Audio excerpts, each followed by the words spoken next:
However, a new poll by ABC News and the Washington Post finds that if the election were held again today, President Trump would beat Hillary Clinton again, but this time by 3 points. That would be reversing the popular vote defeat in December. Well, the press have tried their best to ignore that revelation. Is it time for Democrats, though, to adopt a different approach if they want to win more elections? Well, Richard Goodstein has thought a lot about this. He's a Democratic strategist. He was an advisor to Hillary's ill-fated 2008 campaign, and he joins us tonight. Richard, it's great to see you. Well, and my hat is off to you for this new time slot, and well, it's well-deserved. Well, thank you. Sure. I don't know about that, but I'm going to do my best. So all the attention today has been on the fact that the president's poll numbers are low by historical standards, and they are. What's been missed is that they're higher than Hillary Clinton's. He's improved relative to Hillary Clinton since the election 5 months ago. What could possibly account for that? Well, again, the fact of the matter is this poll is a disaster. His record high disapproval, record low for honesty, record low for a sense of whether he accomplished anything, and the public rightfully kind of puts the blame on Trump, 47% to Democrats, 7%. So, look, the fact of the matter is, as you know... Okay, but hold on. I started by saying that his numbers are lower than previous presidents. But by, like, a massive amount. But still higher than Hillary's. And so that suggests this is a two-party system. This doesn't happen in a vacuum. You get two choices, the Democrat or the Republican. Right. People are still choosing the Republican over the Democrat. Right. And this is after 5 months of total warfare, bombing Dresden-level warfare, and it's not working. So is it time to rethink what you're doing? It's an obvious question. Yeah. So Hillary Clinton's not going to run for president again. I don't think that's a spoiler alert. But the Democrats who are running, in Georgia and Kansas, they've flipped defeats in House races last November by 20 to 30% to coming within 6 or 7 in Kansas, and maybe even winning in Georgia in this runoff coming up. Can I say that? But neither of them have won. Well, I mean, so this is a little sad. So wait, hold on. No. I didn't want to go there, but Kansas, the Democrat lost in Kansas. I understand. But so are we giving participation trophies? Well, now, what we're giving is trend trophies, right? Okay. So if you look in the rubiest of red states, and you went from being down 30 to down 7. That shows progress, and especially in an off-year election where Democrats, frankly, don't turn out in big numbers typically. But given the president's poll numbers, you'd expect a series of victories, and you haven't seen them. So I guess it's getting back to the core question, which is the strategy of defining Trump as a puppet of the Kremlin and his voters as racist, is that bearing fruit for you guys? Is that working out for you? Yeah, well, I mean, I think it's working out.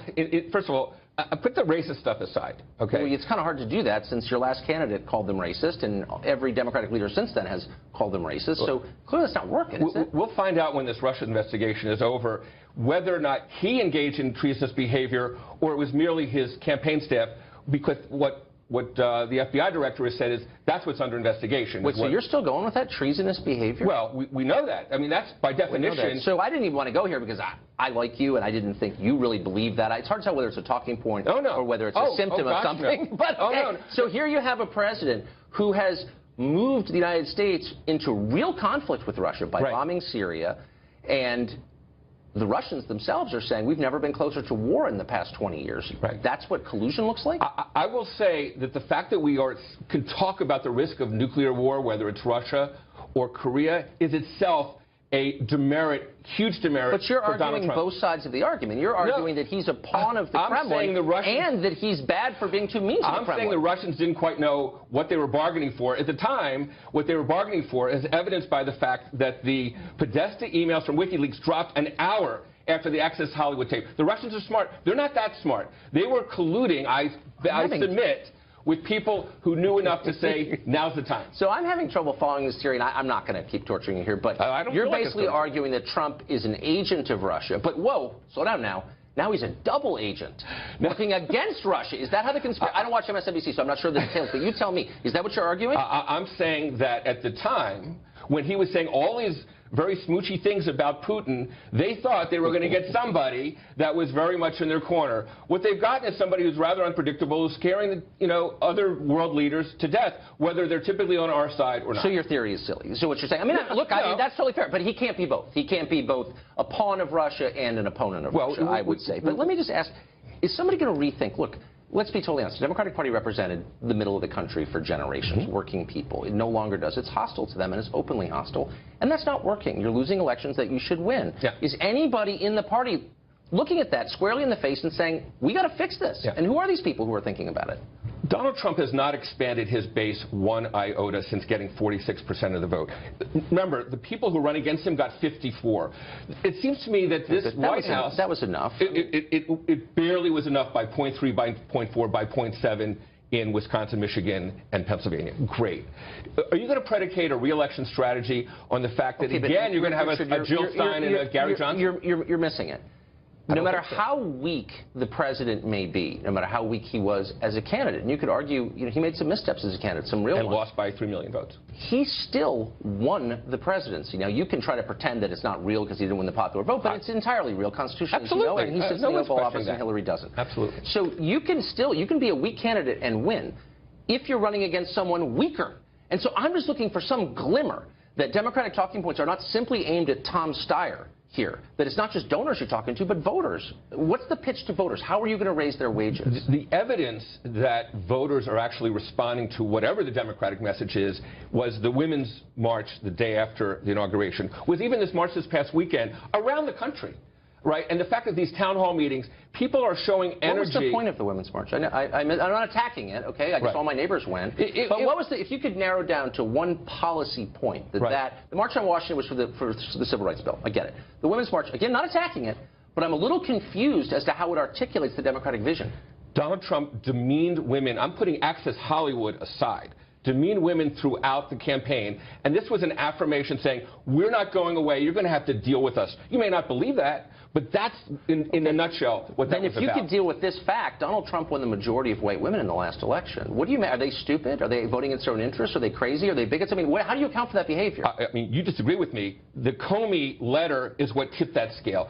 No question. I think there are a lot of people, they didn't like Hillary. I thought it was the Russians. They didn't. Comey. Is he working for the Russians The fact too? of the matter, well, he ultimately was in sync with them. I don't think he was working for them. Comey was in sync with the Russians? No, I'm just saying. The fact this is getting too big. No.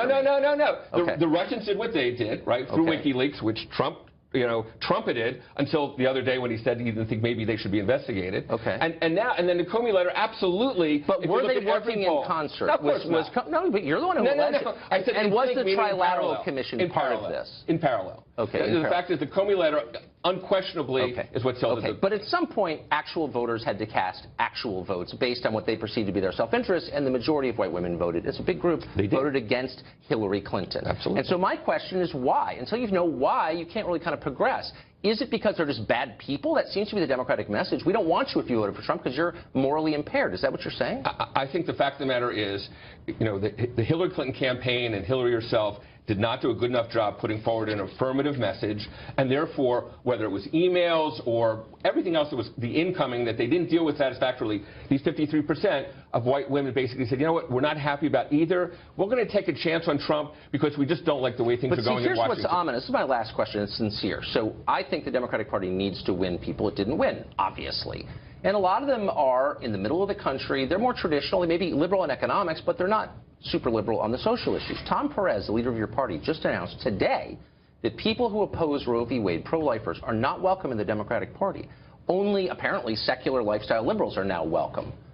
Why would he say something like that? I can't explain it. Because the fact of the matter is, you've got leading Democrats like Bob Casey who just simply don't subscribe to that. And I don't think anybody's looking to do anything other than to glorify Bob Casey for being pro-life, but being a smart, sort of firm, committed Democrat, lifelong Democrat. So maybe if your whole party is dependent upon money from, like, the abortion lobby, you have to kind of sing their tune. Isn't that maybe part of the problem? Even Nancy Pelosi today in an interview said that the Democratic Party welcomes people who happen to be pro-life.